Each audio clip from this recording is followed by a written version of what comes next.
বাংলা সাহিত্যের ইতিহাসে এমন কিছু কবি আছেন যাঁরা শুধু একটিমাত্র কাব্য রচনা করেই অমর হয়ে গিয়েছেন। তাঁদের মধ্যে অন্যতম হলেন ভারতচন্দ্র রায়গুণাকর। তিনি ছিলেন মধ্যযুগের শ্রেষ্ঠ কবি, আবার আধুনিকতারও অগ্রদূত বটে। তাঁর কলমে দেবদেবীরা নেমে এসেছেন সাধারণ মানুষের জীবনে, আর রাজসভার গণ্ডি পেরিয়ে বাংলা ভাষা পেয়েছে এক নতুন সৌন্দর্য। কিন্তু এই মহান কবির জীবন মোটেও সুখের ছিল না।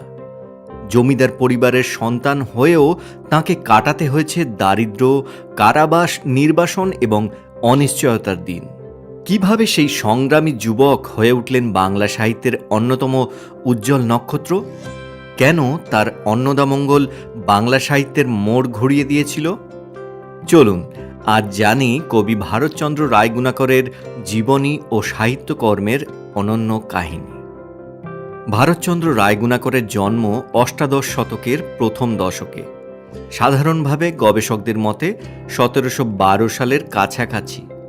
তাঁর জন্মস্থান বর্তমান পশ্চিমবঙ্গের হাওড়া জেলার অন্তর্গত ভুরসুট পরগনার পেঁড়ো গ্রামে।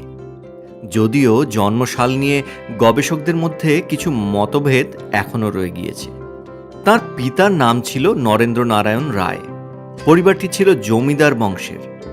কিন্তু শৈশবেই জীবনের নির্মম বাস্তবতার মুখোমুখি হতে হয় ভারতচন্দ্রকে। রাজনৈতিক দ্বন্দ্বে তাঁদের পারিবারিক সম্পত্তি বর্ধমান রাজের হাতে চলে যায়।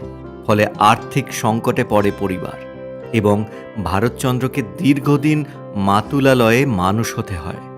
এই দুঃসময়ই তাঁর জীবনের সবথেকে বড় শিক্ষক হয়ে উঠেছিল। কৈশোরে ভারতচন্দ্র হুগলির দেবানন্দপুরে যান। সেখানে রামচন্দ্র মুন্সির কাছে তিনি সংস্কৃত, পার্সি ও ফার্সি ভাষা অধ্যয়ন করেন। সেই সময় বাংলার শিক্ষিত সমাজে পার্সি ভাষার বিশেষ গুরুত্ব ছিল। ভারতচন্দ্র শুধু ভাষা শেখেননি, বিভিন্ন সাহিত্য গভীরভাবে অধ্যয়ন করেছিলেন। এই সময় থেকেই তাঁর সাহিত্য প্রতিভা বিকশিত হতে শুরু করে।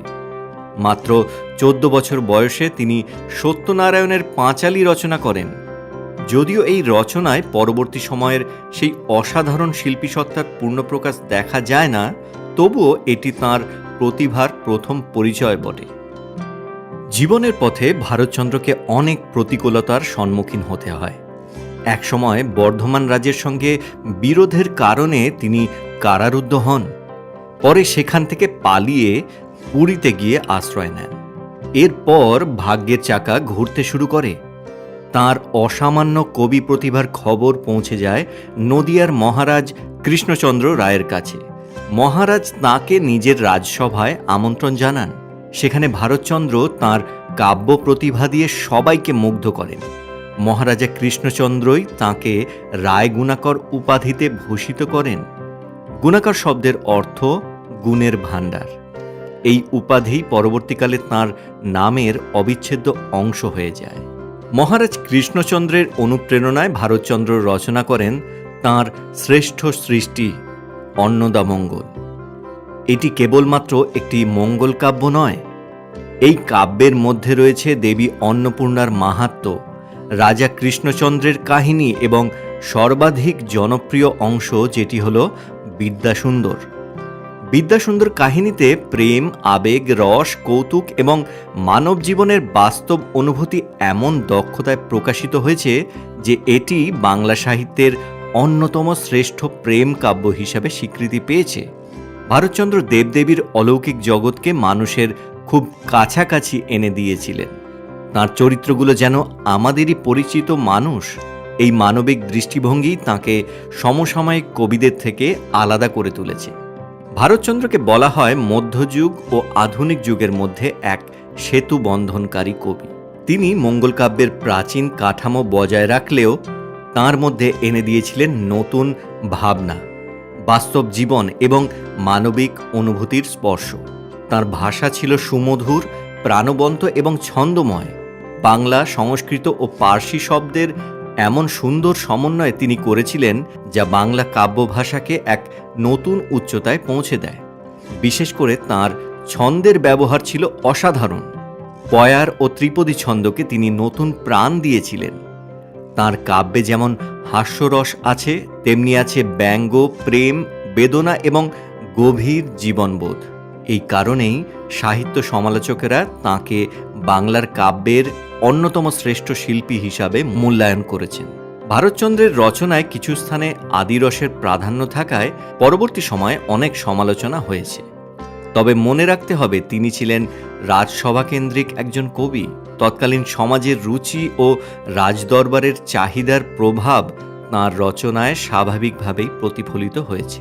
তবুও তাঁর সাহিত্যিক কৃতিত্ব এতটাই বিশাল যে এসব সীমাবদ্ধতা তাঁর অবদানকে ম্লান করতে পারেনি। বাংলা ভাষার সৌন্দর্য, ছন্দের বৈচিত্র্য এবং মানব জীবনের বাস্তব চিত্রায়নের জন্য তিনি আজও সমানভাবে স্মরণীয়। গবেষকদের মতে পলাশীর যুদ্ধের কয়েক বছর পরে আনুমানিক 1760 সালের দিকে বহুমূত্র রোগে ভারতচন্দ্র রায়গুণাকরের মৃত্যু হয়। তাঁর জীবন ছিল তুলনামূলকভাবে সংক্ষিপ্ত, কিন্তু তাঁর সাহিত্য জীবন বাংলা ভাষাকে সমৃদ্ধ করেছে চিরদিনের জন্য। ভারতচন্দ্র রায়গুণাকর শুধু একজন মঙ্গল কাব্যের কবি নন, তিনি ছিলেন এমন এক সাহিত্যিক যিনি মধ্যযুগের ঐতিহ্যকে ধারণ করে বাংলা সাহিত্যে আধুনিকতার প্রথম আলোকরেখা এঁকে গিয়েছিলেন। তাঁর অন্নদামঙ্গল আজও শুধু একটি কাব্য নয়, এটি বাংলা ভাষার শিল্প সৌন্দর্য, ছন্দ, রস এবং মানবিকতার এক অনন্য দলিল। সময় বদলেছে, সমাজ বদলেছে, কিন্তু ভারতচন্দ্রের সাহিত্য এখনও আমাদের মনে করিয়ে দেয়, মহৎ সাহিত্য কখনোই পুরনো হয় না। যদি বাংলা সাহিত্য ও সাহিত্যিকদের জীবন নিয়ে এমন আরও তথ্যবহুল ভিডিও দেখতে চান, তবে ভিডিওটিতে একটি লাইক করুন, আপনার মতামত কমেন্টের মাধ্যমে জানান, বন্ধুদের সাথে ভিডিওটি শেয়ার করুন এবং আমাদের চ্যানেলটি অবশ্যই সাবস্ক্রাইব করুন। অসংখ্য ধন্যবাদ বন্ধুরা, দেখা হচ্ছে পরের ভিডিওয়।